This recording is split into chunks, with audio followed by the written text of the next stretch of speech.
Дорогие друзья, товарищи, в общем, ситуация такая.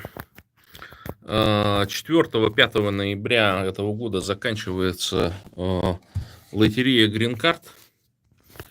Так что я по прошлому году или по позапрошлому году, я не помню, я давал объявление.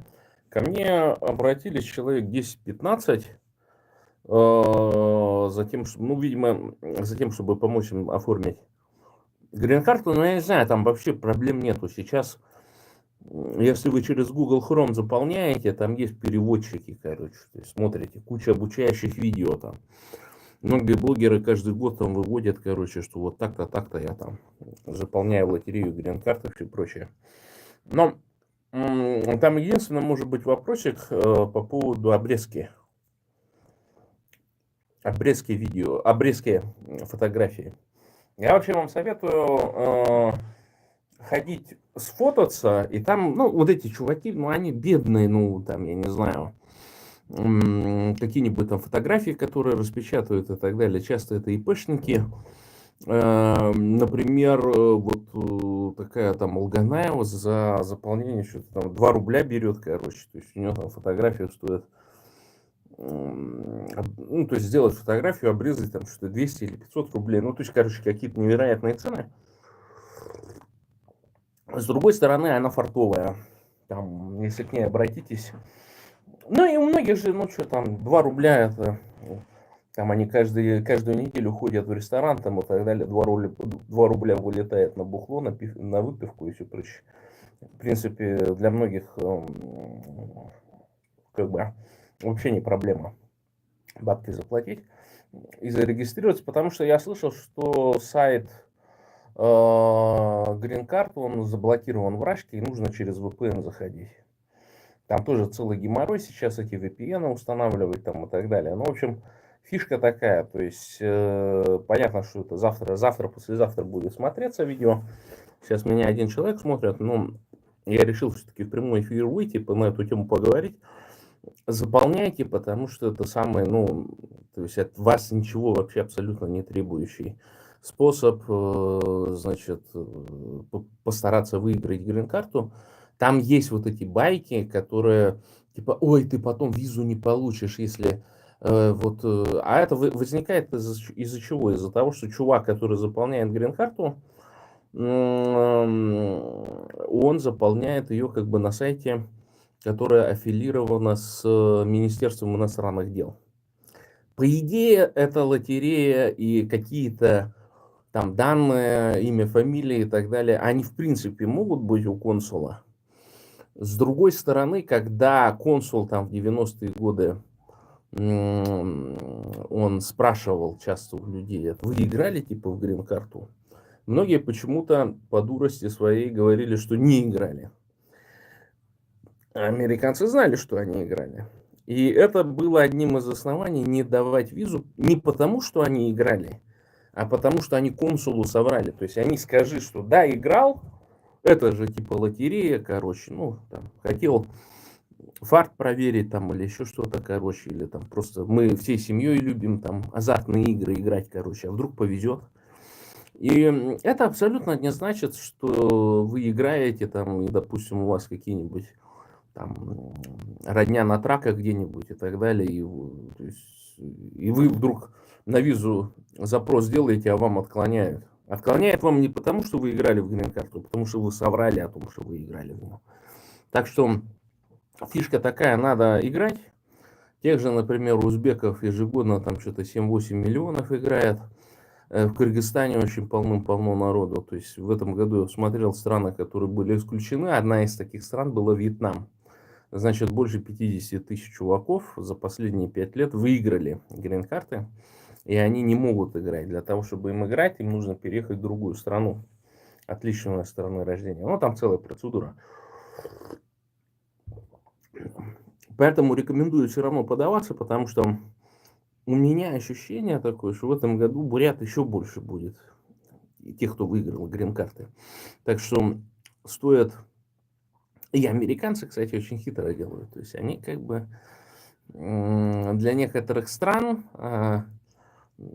так скажем, мне кажется, что квота перебрана давным-давно из России, но они как бы так не говорят, что Россия вот эту квоту перебрала. То есть там есть такие тонкости, нюансы, конечно. Потому что там Трамп как раз об этом говорит. Трамп говорит о том, что мы должны специалистов выбирать, мы не должны кого попало к себе в Америку приглашать, потому что действительно, да мы даже знаем, сколько и военных даже преступников, которые там участвовали в СВО на первых этапах, там сумели выжить, какие-то деньги заработали, и через полгода потом, ну, еще до того, как ввели о том, что вояки лишаются всяких там, ну, прав там на заграничные паспорта, им там всем аннулировали и так далее. Многие посваливали. И тоже так же через Казахстан, через Монголию свалили в Америке сидят. Военные преступники, натурально.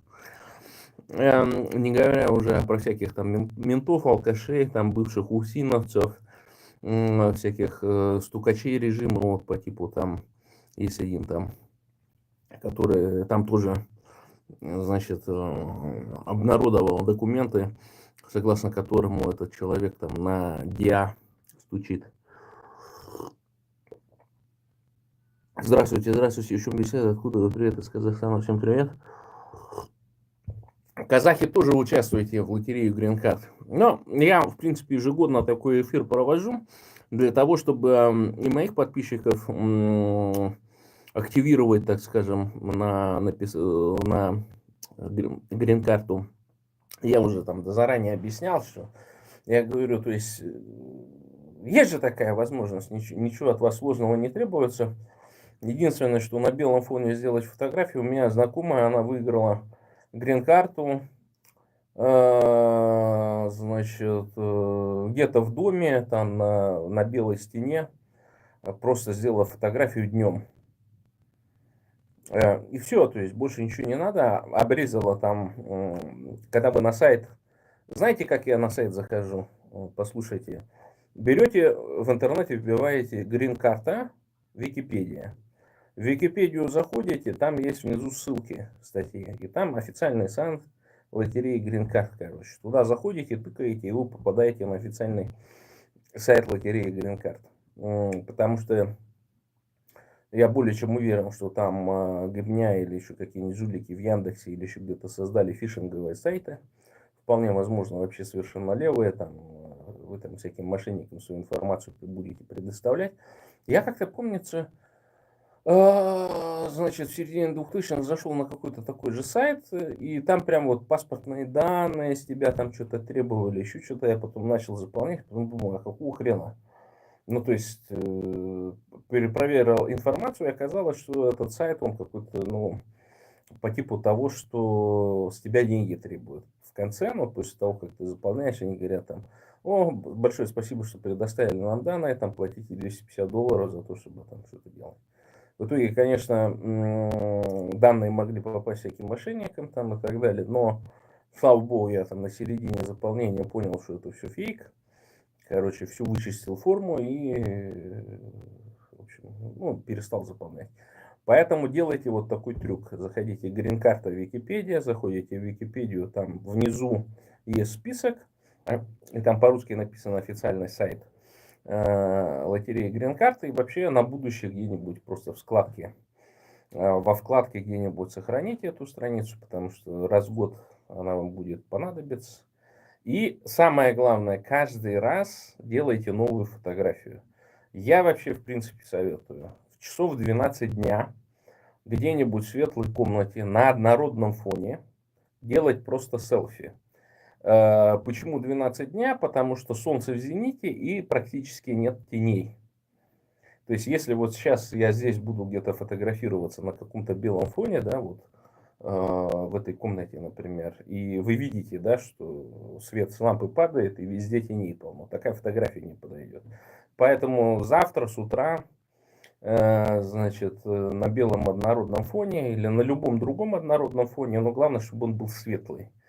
И чтобы на вашем лице не было теней, вот делаете фотографию, селфи, вот так руками берете телефон на вытянутых руках, делаете несколько селфи, выбираете самый лучший, без обработки, без какой-то. И вот на этой же странице получается, лотереи, там есть такая фишка, как Photo Tools написано. Туда, в эту штуку заходите, и на вот первой же странице, где там описывается, какая фотография должна быть, и там примеры всякие, там есть такая неприметная справа форма, короче, обрезать фото называется. Фото Tools там написано. То есть туда тыкаете, короче, там встроенное в сайт приложение, которое вам эту фотографию обрезает. Загружаете туда фотографию, нажимаете обрезать, обрезает она ее автоматически, скачиваете эту фотографию и эту же фотографию, обрезанную и скачанную, потом при заполнении формы добавляете. В конце формы там есть такая штука, либо делаете принтскрин, там такой номер длинный выпадает вам обязательно, то есть при лотерее выпадает длинный номер, и делаете принтскрин, либо нажимаете кнопку печать. Shift-P нажимаете на клавиатуре, там печать вылезает, и печатаете PDF-файл. Желательно почту иметь на Gmail, но Gmail сейчас прекратил регистрацию, так что любой другой mail можете указывать. И я обычно делаю вот данный файл, сохраняю где-то в облаке. В облаке, то есть или на каком-то диске, или в самой почте можно сохранить, там, значит, самому себе письмо отослать, короче, с этим данным. Потому что, ну, теряется, часто бывает, что люди с рабочего компьютера заполняют или где-нибудь. Не имеют, допустим, компьютер или еще что-то. Господи, сейчас подождите, там человечек один звонит. Так. Если доллар не упадет. Инфляция, конечно, в США она довольно значительная, но ситуация такая, что пока там 70 или 80% долларов они находятся в монетарных, имеется в виду бумажек, а большая часть долларов это вообще, ну просто, так скажем, не электронные деньги, ну в общем не в виде фиатной валюты, то есть не в виде напечатанных денежек находится. Поэтому инфляция, да, но заработная плата в США, так скажем, не поспевает. А инфляция из-за чего? Из-за того, что процентная ставка низкая.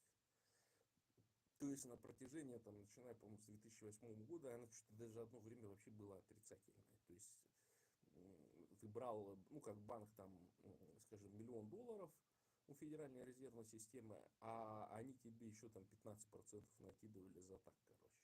Ну, то есть в этом отношении подъем центральной ставки, центрального банка, да, ставки как рефинансирования, или как-то она по-другому называется, да, он вызван тем, что слишком много рублей в российской экономике. Но они только где действуют? Только в российской экономике. А Казахстану тоже не нужно.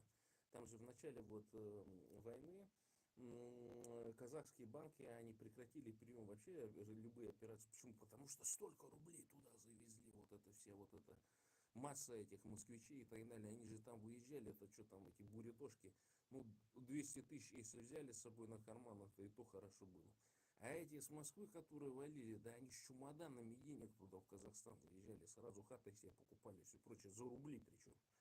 И этих рублей там, вот этих ненужных, в Казахстане накопилось такое количество, что они опасались, что сейчас произойдет какая-нибудь в Казахстане, ну, вот эта девальвация этого тенге и так далее. И поэтому срочно прекратили работу с наличным рублем, и даже, по-моему, сейчас уже казахи, ну, подтвердите, там, может быть, уже даже переводов-то толком в рублях не осуществляется. Поэтому вот